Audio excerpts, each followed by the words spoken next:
অনেক দিন হয়ে গেল তোমাদের সাথে কোনো রকম লং ভিডিও বা ব্লগ ছাড়া হয়নি। আসলে লং ভিডিও বানাতে গেলে যে টাইমটা দিতে হয় সেই সুযোগটা আর হয়ে ওঠেনি, তাই ভাবলাম তোমাদের সাথে একটা লং ভিডিও শেয়ার করি।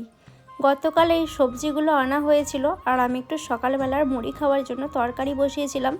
এদিকে ছেলেটা আমার ঘুমাচ্ছে। আর হ্যাঁ, তোমাদেরকে তো আগের ভিডিওতে বলেছিলাম মা এখন দিদার কাছে আছে। আজকেই মা চলে এসেছে, সব কিছুই শেয়ার করব।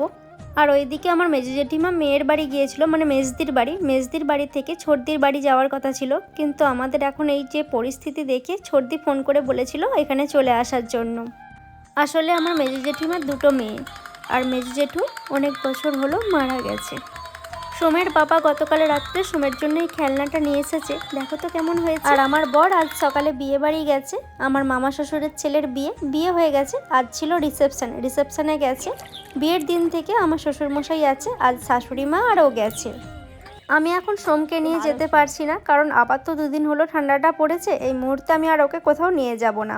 সেদিন দিদুনের কাছে নিয়ে গিয়েছিলাম, সেটা কেন নিয়ে গিয়েছিলাম তোমাদেরকে আর বলে বোঝাতে হবে না। মেজমা মাছগুলো পুকুর থেকে ভালোভাবে ধুয়ে এনে দিয়েছে। আর 4 পিস করব, বাবা আমি মাও চলে আসবে, মা আর মেজমা।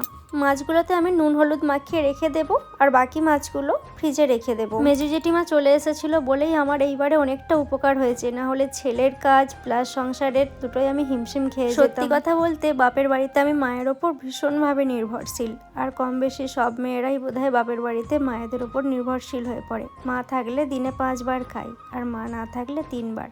সারাক্ষণ মা এটা ওটা মুখের সামনে দিয়ে যায়, পেট একদমই খালি রাখা যায় না। তার সাথে জলের গ্লাস তো আছেই। আর মা চলে গেলে সত্যি বলছি আমার জল খাওয়াটা অনেকটা কমে যায়। এদিকে আমি সোমের খাবারটা বসিয়ে দিয়েছি। কি খাবার বানিয়েছি সেটা আমি অন্য ভিডিওতে তোমাদের সঙ্গে শেয়ার করব। এমনিতে আমাদের সোম কিন্তু সব খাবারই চেটেপুটে খেয়ে নেয়, কিন্তু আজকের খাবারটা পুরোটা খায়নি, অর্ধেকটা খেয়েছে। ওকে আর জোর করে খাওয়াইনি, ও পছন্দ করলো না, এটা আমি বুঝতে পেরে গেছি। তাই ভাবছি এখন আর এই সবজিটা কিছুদিন দেব না, আরও কিছুদিন পর থেকে এটা যখন অন্যান্য সবজির সাথে ওকে খাওয়ানো স্টার্ট করব তখন। সোমকে আমি প্রতিদিনই স্নান করানোর আগে খাইয়ে দিই। স্নানটা মা থাকলে মা করা, আর মা না থাকলে আমি, কারণ স্নান করানোর পর খাওয়ালে আবার সেই নোংরা ফেলবে। আর আমার ছেলেটা তো এখন স্নান করানোর সময় কাঁদে না, তাই খুব একটা অসুবিধা আর হয় না। ওর স্নান করানোর পর ওকে একটু খাইয়ে ঘুম পাড়িয়ে দিয়েছিলাম, জেঠিমা নিয়েছিল, আমি তারপরে স্নানটা সেরে নিয়েছিলাম। মা তখনও এসে পৌঁছাতে পারেনি, কারণ রাস্তাঘাটে খুবই গাড়ির অসুবিধা ছিল, গাড়ি সেই রকম পাওয়াই যাচ্ছিল না।